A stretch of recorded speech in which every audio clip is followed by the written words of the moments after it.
Assalamualaikum warahmatullahi wabarakatuh. Perkenalkan, nama saya Syifa Dewi Hauriatun dengan NIM 24101251200061. Saya dari Prodi Pendidikan Guru Sekolah Dasar dari Universitas Lambung Mangkurat. Di sini saya akan menjelaskan atau memaparkan materi mengenai peta, globe, dan atlas. Masuk pada bagian pertama, yaitu pengertian peta. Peta adalah gambar sebagian atau seluruh permukaan bumi pada bidang datar yang diperkecil dengan menggunakan skala tertentu dan dilengkapi dengan simbol-simbol. Peta memiliki banyak manfaat untuk berbagai kepentingan. Beberapa manfaat peta antara lain sebagai berikut. Yang pertama, untuk mengetahui jarak dari satu tempat ke tempat lainnya agar dapat mengetahui ukuran jarak antara tempat satu dengan tempat lainnya menggunakan skala peta. Skala peta ini merupakan perbandingan dari jarak pada peta terhadap jarak sesungguhnya yang ada di permukaan bumi. Manfaat yang kedua yaitu untuk mengetahui arah dari suatu tempat. Contohnya dengan peta kawasan ASEAN, maka kita dapat mengetahui negara Indonesia berada pada lokasi sebelah selatan negara Filipina dan negara Brunei Darussalam juga ada di sebelah utara dari Kalimantan. Manfaat yang ketiga yaitu untuk menjelaskan kondisi dari suatu lingkungan atau suatu tempat. Contohnya melalui peta, maka dapat diketahui mengenai suatu wilayah di daerah tropis, daerah kutub, atau daerah sedang. Melalui warna yang ada pada peta, maka kita dapat mengetahui apakah suatu wilayah tertentu merupakan daerah datar atau berupa bergunung. Contohnya daerah dataran rendah yang digambarkan dengan warna hijau, serta pada daerah pegunungan yang digambarkan dengan warna coklat. Manfaat yang ketiga yaitu melalui peta tematik, maka kita dapat memperoleh data tertentu yang dibutuhkan. Contohnya dari peta kepadatan penduduk, maka kita dapat mengetahui data provinsi-provinsi mana saja yang penduduknya jarang dan provinsi mana yang memiliki penduduk yang sangat padat. Yang kelima yaitu melalui peta kita dapat memperkirakan kemungkinan usaha yang dapat dilakukan. Contohnya apabila kita hendak membuka suatu usaha pertambakan, maka kita bisa mengetahui lokasi atau tempat usaha yang tepat untuk dipilih adalah di daerah tepi laut. Tempat seperti ini bisa diketahui dengan mudah melalui peta. Lanjut pada bagian ketiga yaitu komponen-komponen peta. Untuk membuat peta yang baik dan lengkap, sekurang-kurangnya harus memenuhi syarat-syarat. Nah, syarat-syarat itu merupakan komponen dari peta, yaitu yang pertama judul peta. Judul peta biasanya diletakkan pada bagian atas peta. Judul harus mencerminkan isi dan tipe peta. Dari judul peta dapat diketahui data yang digambar dan terletak di mana data tersebut. Di samping itu, dari judul dapat diketahui apa fungsi peta yang bersangkutan.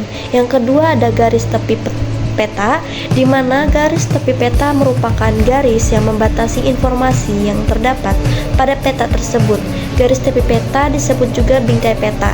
Semua komponen peta berada dalam garis tepi atau tidak ada informasi yang berada di luar garis tepi tersebut.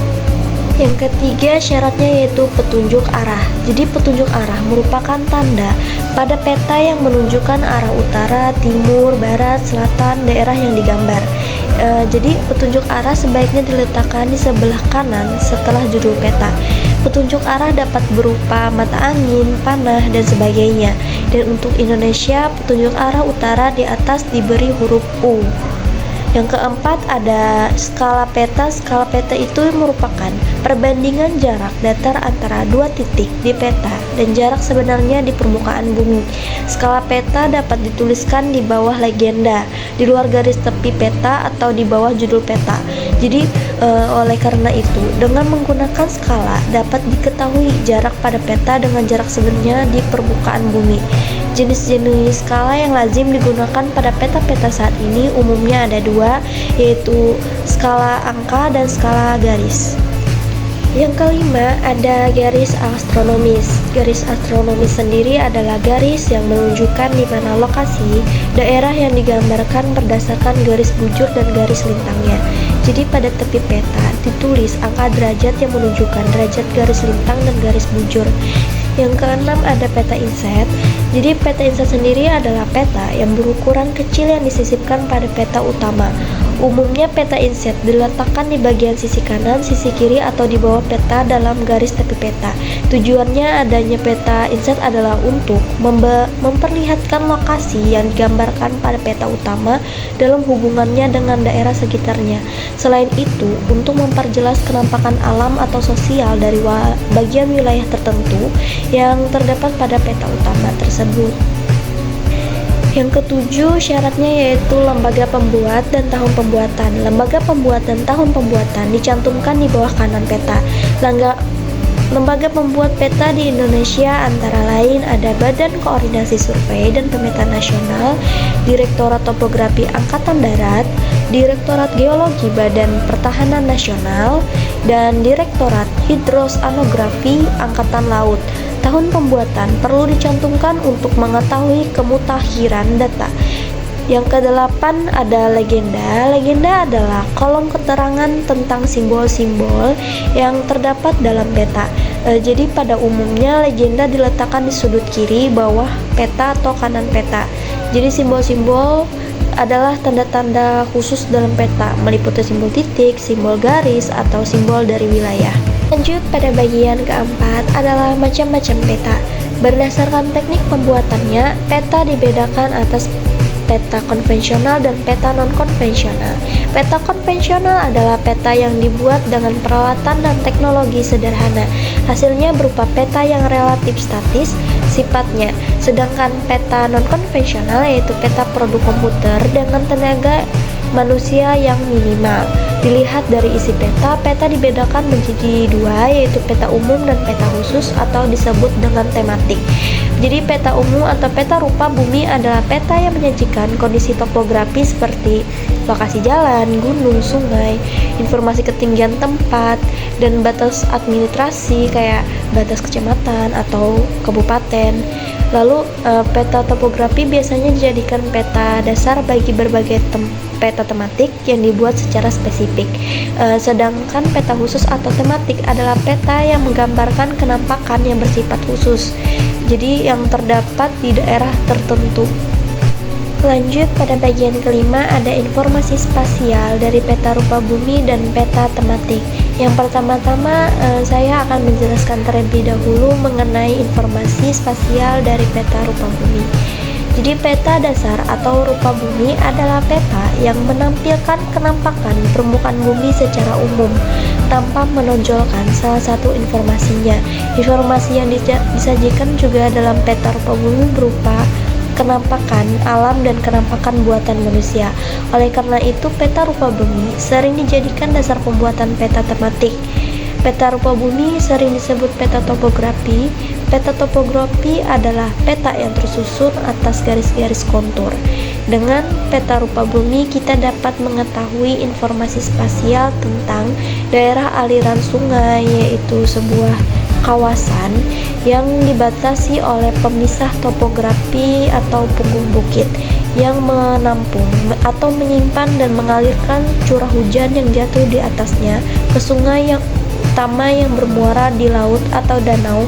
Dari peta rupa bumi dapat diketahui informasi spasial pola permukiman penduduk suatu daerah yang dipetakan.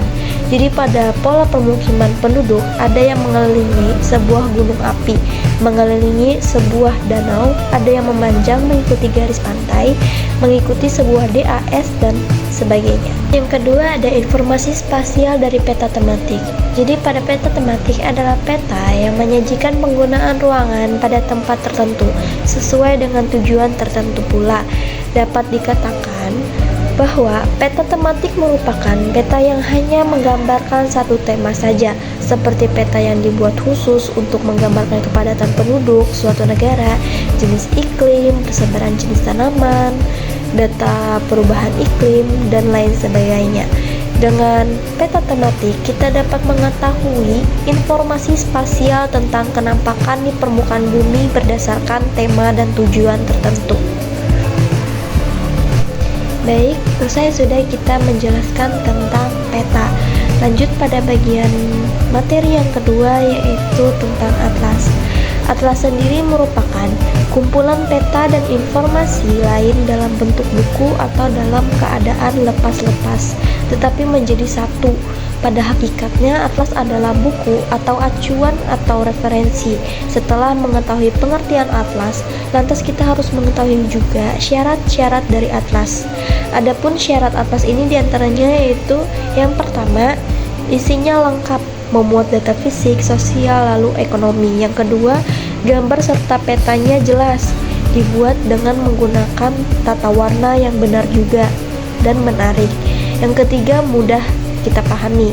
Yang keempat, gambar dan peta diurutkan sesuai judul dari atlas.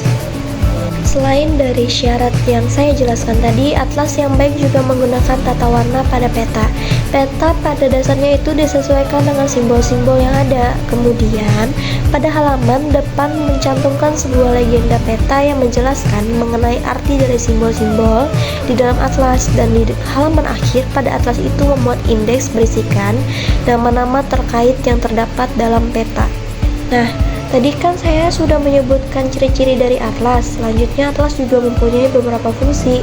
Yang pertama, sebagai penunjuk lokasi dalam pemetaan wilayah. Yang kedua, memberikan informasi tentang posisi. Yang ketiga, letak dan luas suatu wilayah. Yang keempat, menunjukkan relief-relief berupa penampakan bumi di suatu wilayah. Lanjut pada klasifikasi atlas, diantaranya yang pertama, atlas nasional.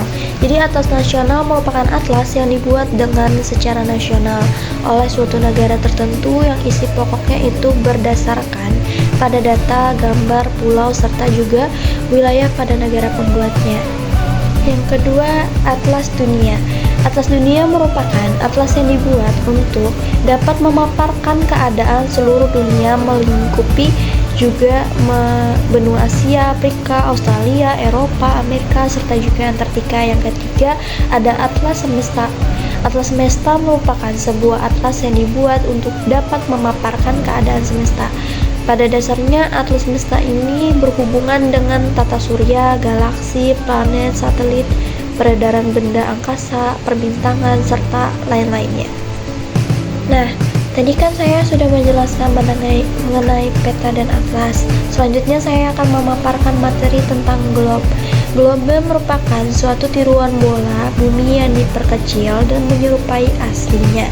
Tidak seperti peta biasa yang digambarkan pada suatu bidang datar, biasanya kertas.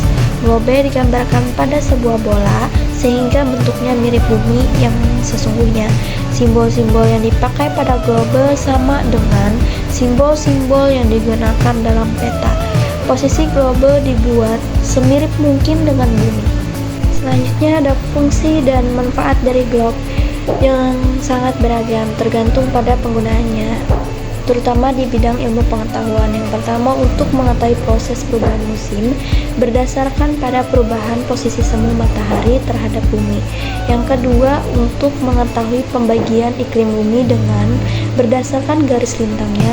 Yang ketiga, untuk menghitung pembagian waktu di bumi dengan berdasarkan garis bujurnya. Yang keempat, untuk membandingkan luas daratan dengan luas lautan di permukaan bumi. Yang kelima, ada sebagai media peraga bentuk bumi dan rotasinya. Yang keenam, untuk menentukan jenis proyeksi untuk pemetaan tempat tertentu. Lalu yang ketujuh, untuk mengetahui besarnya skala nominal tentang jarak, bentuk, dan luas di permukaan bumi. Ternyata globe juga memiliki kekurangan dan kelebihannya. Jadi globe mempunyai kelebihan tersendiri. Adapun kelebihan globe itu yang pertama, bentuk dari globe menyerupai sebuah bentuk bumi yang sebenarnya atau bentuk sesuai dengan aslinya. Lalu yang kedua, letak astronomis dan geografis pada globe gampang untuk dipelajari karena mengikuti bentuk bumi.